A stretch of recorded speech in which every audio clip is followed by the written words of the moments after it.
Minnesota pollinators have it tough right now. The DNR says habitat loss, pesticides, and climate change have contributed to the drastic decline in population.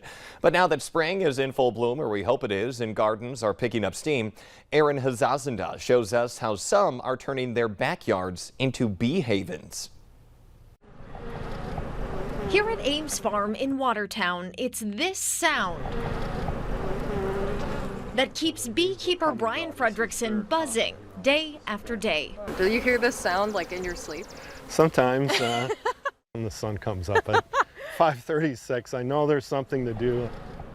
Brian, the beekeeper, not only has a honey business, but he also rents out and maintains dozens of backyard hives around the metro, spreading his passion for building bee lands. Oh, we can pretty much pet them.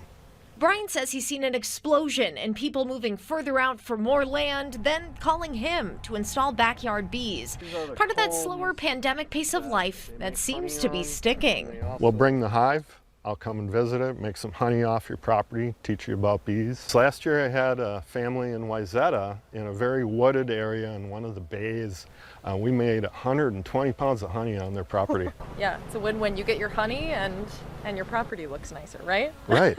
Well, and it's really that the bees are some part of that important cycle of life of the plants.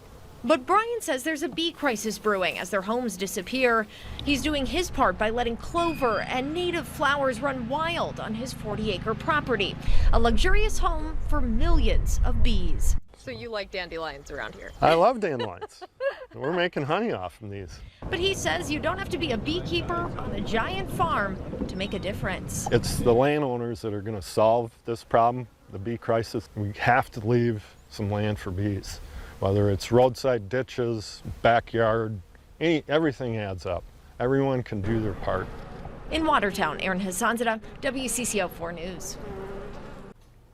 Seasonal hive rentals cost just over $1,200, but someone will maintain it for you.